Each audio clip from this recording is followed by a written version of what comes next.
헌재 심판에서 내란죄를 빼도 된다, 안 된다. 대체 누구 말이 맞는 걸까요? 법조팀 우정원 기자와 알아보겠습니다. 어서 오십시오.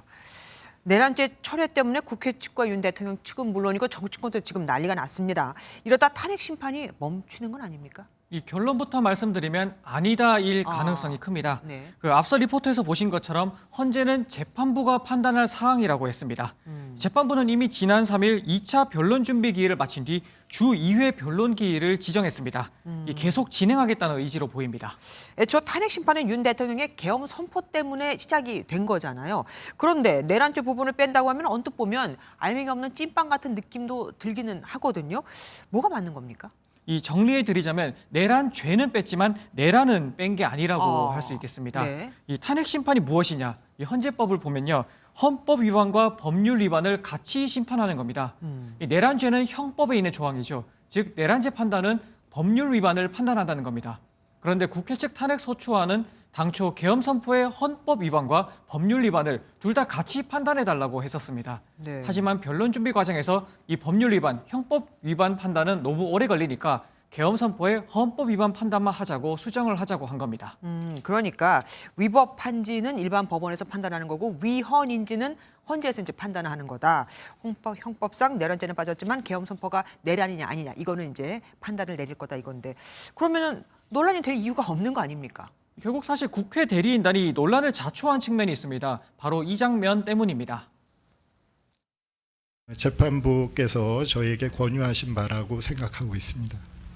그러면은 계엄과 관련한 일련의 행위가 내란죄, 직권남용죄, 특수공무집행 방해 등 형법상의 범죄에 해당한다는 주장은 철회한다는 그런 취지신가요? 사실상 철회한다는 주장입니다. 바로 저 장면 때문에 헌재가 내란죄 처리를 권유했다. 이 논란이 일어난 거 아닙니까?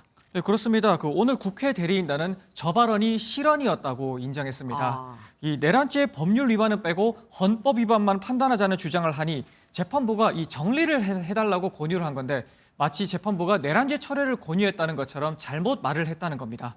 또 철회한다 이렇게 말을 한 것도 애초에 내란죄 판단은 탄핵 소추안에도 없었는데 자신들이 그냥 잘못 말한 거다 이렇게 말했습니다. 하지만 윤 대통령 측은 내란죄를 빼면 80%를 뺀 거라고 반발하고 있잖아요. 그건 어떻게 된 겁니까? 이 내란죄 판단을 뺀 게 이게 몇 %에 해당하는지 이거는 사실 주관적 판단인 영역이라서 재판부가 결국 판단을 하게 될 걸로 보입니다. 다만 탄핵 소추안을 보면요 이렇게 적혀 있습니다. 피소추자는 내란 범죄 행위를 통해 헌법 1조 국민주권주의와 49조, 67조, 77조, 89조 등 여러 조항의 헌법 규정을 위반했다. 이렇게입니다.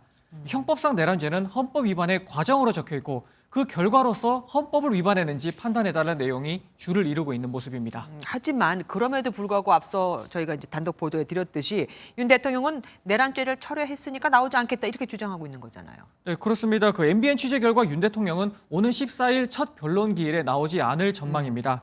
이 대리인단은 이날 국회 측의 내란죄 철회를 헌재가 이제 받아들이려고 하는 건 문제가 있다. 이걸 다시 정리해야 한다는 주장을 할 걸로 알려졌습니다. 윤 대통령 출석은 이게 정리된 이후에나 가능하다는 겁니다. 앞서 적정한 기일에 출석하겠다는 공언과 달리 이 부분이 정리되지 않으면 앞으로도 계속 출석하지 않겠다는 방침이라고도 합니다. 국회에서도 지적이 나왔죠. 네, MBN이 온라인상으로 해당 내용을 먼저 보도해드린 네네. 직후 국회 법사위에서도 지적이 나왔습니다. MBN 단독 속보인데요. 윤 대통령 헌재 출석 안 한다. 내란죄 철회 정리될 때까지 이렇게 나왔어요. 그러면 헌재에서는 어떻게 앞으로 하게 됩니까?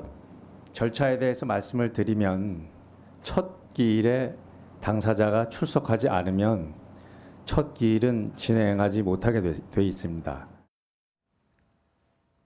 다만 이제 두 번째 기일부터는 당사자가 나오지 않아도 탄핵 심판을 그대로 진행할 수 있게 됩니다. 네. 따라서 변론 일정에는 큰 변동이 없을 걸로 보입니다. 두 번째부터는 그냥도 가능하다. 알겠습니다. 지금까지 우정원 기자와 함께했습니다.